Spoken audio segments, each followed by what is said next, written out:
दोस्तों, सुजलॉन एनर्जी की बात करें तो यहाँ पे बड़ी अपडेट निकल के आ रही है। गवर्नमेंट ऑफशोर विंड के लिए और नया बजट एलोकेशन करने की तैयारी कर रही है। सरकार ऑलरेडी पहले ही विजिबिलिटी गैप फंडिंग स्कीम के तहत यहाँ पे फंड एलोकेट कर चुके हैं स्कीम को, लेकिन अब उसको और बढ़ाने की तैयारी कर रही है। उसके लिए यहाँ पे वर्ल्ड बैंक के साथ में बातचीत हो रही है। तो देख सकते हो कि एक बड़ी अपॉर्चुनिटी इस समय सुजलॉन के लिए दिखाई दे रही है। इसके अलावा सुजलॉन एनर्जी में अब अपने जो बिजनेस को ग्लोबल बाजार में और तेजी से बढ़ाने की प्लानिंग कर ली है। इंडिया में तो कंपनी ऑलरेडी नंबर 1 है, लेकिन अब वो यूरोपियन बाजार में भी अपना बिजनेस बढ़ाना चाहती है। इसके लिए कुछ नए फैसले किए गए, क्योंकि अब सुजलॉन 2.0 शुरू हो चुका है। नया अध्याय शुरू हुआ सुजलॉन का, लेकिन शेयर की प्राइस बहुत नीचे है। ऐसे में क्या उम्मीद है? अभी हमारे सामने लेटेस्ट म्यूचुअल फंड के नाम भी आ चुके हैं जनवरी महीने में। कौन से म्यूचुअल फंड है जिन्होंने निवेश किया है और कितनी निवेश हुआ है, उसको भी समझेंगे इस वीडियो के माध्यम से।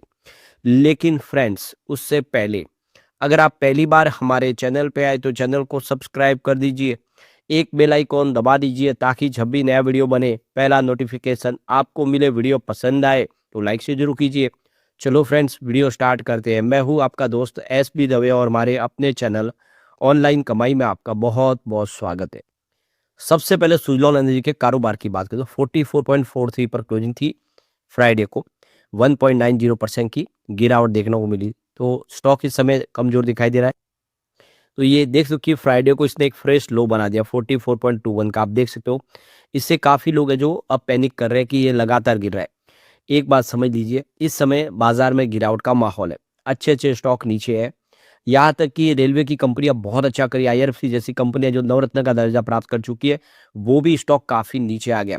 229 के आसपास जो स्टॉक था वो इस समय 111 के आसपास है। तो बाजार में गिरावट का सिलसिला है। ये हर जगह पे, हर स्टॉक के अंदर। बहुत सारे सरकारी स्टॉक भी नीचे है, बहुत सारे PSU स्टॉक जिसका कामकाज है वो भी नीचे। तो आप क्लियरली समझ सकते हो ये पूरा बाजार का इस समय सेंटीमेंट बिगड़ा हुआ है। लेकिन सुजलॉन में बड़े फंड हाउस इस मौके का फायदा उठा के जम के खरीदारी करें, क्योंकि सुजलॉन फंडामेंटली मजबूत है, कंपनी का बिजनेस सही है और कंपनी लगातार अच्छे फैसले कर रही है। तो ऐसे में इस समय पैनिक होने की जरूरत नहीं है, बल्कि इसमें धैर्य से बने रहने की जरूरत है। अच्छे स्टॉक आने वाले समय फिर बेहतर जरूर करते हैं और काफी कम समय में अच्छा रिटर्न दे जाते हैं। सुजलॉन उसी में से एक आता है, तो इसमें इतने आपको डरना नहीं चाहिए। भले स्टॉक इस समय कमजोर हो, थोड़ा और नीचे भी जा सकता है, लेकिन आने वाला समय इसके लिए बेहतर होगा।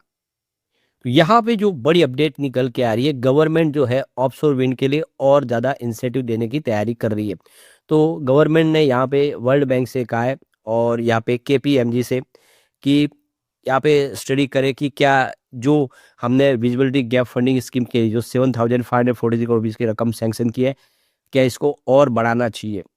तो इंडिया की जो इस समय 71 गीगावाट का लक्ष्य लेके आगे बढ़े ऑफशोर विंड प्रोजेक्ट के लिए, तो उसके लिए क्या और आवश्यकता होगी रकम की। तो अगर होगी तो सरकार इसके लिए बिल्कुल तैयार है। सरकार चाहती है कि जल्द से जल्द ये स्कीम जो है उसका फ़ायदा मिले ऑफशोर विंड की कंपनियों को।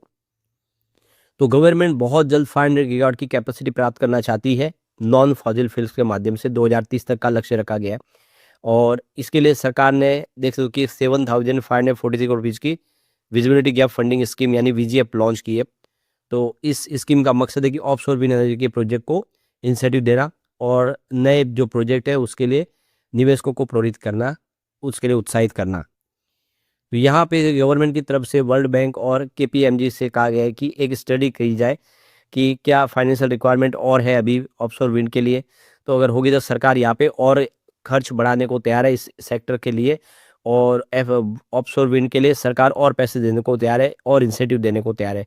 सरकार बिल्कुल इस समय पूरी तरह से सपोर्ट करने को तैयार है इस सेक्टर का। तो गवर्नमेंट चाहती है कि यहाँ पे एक स्टडी हो जाए, वर्ल्ड बैंक अपने हिसाब से एक निर्णय ले।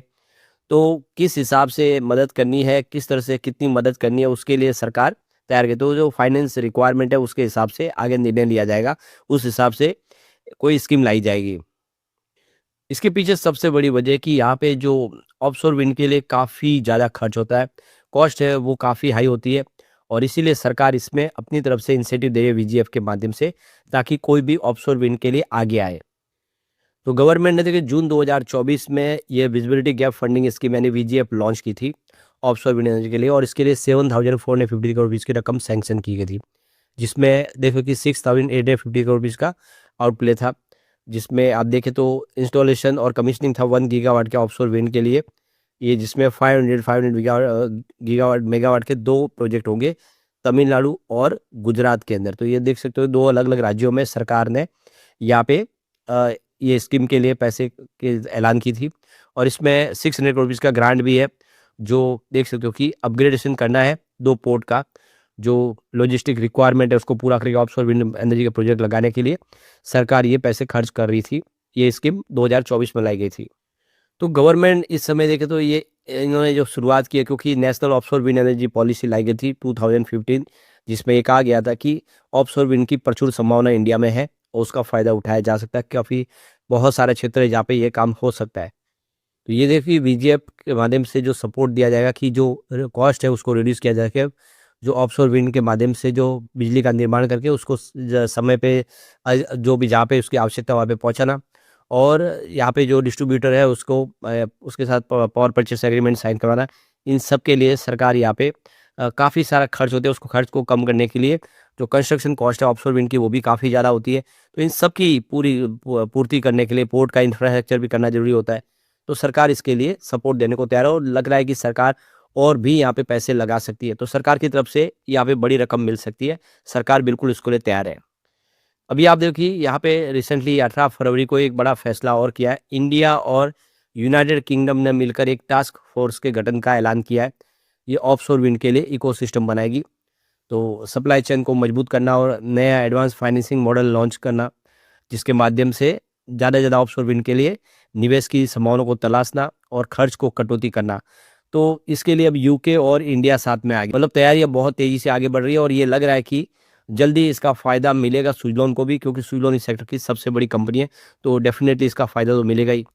इस समय इंडिया की टोटल जो नॉन फॉजिल कैपेसिटी जो है इंस्टॉल कैपेसिटी 272 गीगावाट की, जिसमें 141 गीगावाट का सोलर एनर्जी का योगदान है और 55 गीगावाट विंड एनर्जी की इंस्टॉल कैपेसिटी है। और यहाँ पे देख सकते हो कि करीब 35 गीगावाट की सोलर और 4.6 गीगावाट की विंड एनर्जी कैपेसिटी इस समय और नई ऐड होती हुई दिखाई दी है। तो यहाँ पे आप देख रहे हो कि जो रिन्यूएबल मिनिस्ट्री की तरफ से जो यहाँ पे एस्टीमेट लगाए उसके हिसाब से हमारे इंडिया के अंदर 71 गीगावाट की ऑफशोर विंड एनर्जी की कैपेसिटी का पोटेंशियल है, जिसमें 36 गीगावाट के जो है जो कैपेसिटी है वो गुजरात के आसपास कोस्ट जो है वहाँ पे इस्टेब्लिश की जा सकती है और बाकी की 35 गीगावाट की जो कैपेसिटी है वो तमिलनाडु के अंदर संभावना बन रही है। तो इसके लिए सरकार ने तैयारियां कर ली है और एक आने वाले समय आप देखिए रोड मैप तैयार हो जाएगा और फिर इस सेक्टर को बड़ा फायदा हो सकता है। तो यहाँ पे देखिए सुज़लोन एनर्जी अब यूरोप के अंदर भी अपनी कैपेसिटी को बढ़ाने जा रहे हैं। तो देखो कि जनवरी 2026 में ही सुज़लोन एक बड़ा फैसला किया। इन्होंने देखो पोलो फेर्नांडो सोरेस को यहाँ पे प्रेसिडेंट के तौर पे अपॉइंट किया यूरोप के बिजनेस के लिए। तो उनके पास काफ़ी सारा अनुभव है और अब वो सुज़लोन के लिए आगे काम करेंगे। इससे पहले सनी रिन्यूएबल्स में वो ऑलरेडी काम कर चुके हैं यूरोप के अंदर। तो उनके पास वो अनुभव है जिसका फ़ायदा मिलेगा। कंपनी अब यूरोप के अंदर अपना बिजनेस बढ़ाएगी। इन्होंने अपनी तैयारी कर ली है क्योंकि इंडिया के अलावा भी ग्लोबल मार्केट में विंड एनर्जी के लिए प्रचुर संभावना है और अब इंडिया के साथ फ्री ट्रेड एग्रीमेंट हो चुका है यूरोपियन यूनियन का, जिसका फ़ायदा उठाने को तैयार है सुज़लोन। तो यहाँ पे सुज़लोन का 2.0 शुरू हो चुका है, यानी नए दौर में सुज़लोन आ चुका है और अब यूरोपियन यूनियन के अंदर आप देखें तो कंपनी अपना बिजनेस बढ़ाने की तैयारी कर रही है। कंपनी आप देखें जो यहाँ पे सुज़लोन की ऑलरेडी इनकी सब्सिडीज कंपनियाँ यूरोप में है, जिसमें आप देखें तो डेनमार्क में, स्पेन में, पोर्तुगल, टर्की, यहाँ पर भी इनकी सब्सिडीज कंपनी का बिजनेस ऑलरेडी चल रहा है, लेकिन अब इसको और तेज़ी से बढ़ाया जाएगा। तो एक अच्छी संभावना बन रही है। सुज़लोन का स्टॉक भले इस समय कमज़ोर हो लेकिन आने वर्ष में ये फिर बेहतर करेगा और आपको इसमें फ़ायदा भी होगा। एक तरह से ये यहाँ पे एक अच्छी अपॉर्चुनिटी दिखाई दे रही है। लेकिन फ्रेंड्स, कोई भी इन्वेस्टमेंट करने से पहले अपने फाइनेंशियल एडवाइजर से एडवाइस ले ले या अपना खुद का रिसर्च करें, क्योंकि हमारे वीडियो आपके एजुकेशनल पर्पज़ के लिए ही बनाए। वीडियो पसंद आए तो लाइक से जरूर कीजिए और चैनल को सब्सक्राइब कर दीजिए। Thank you friends.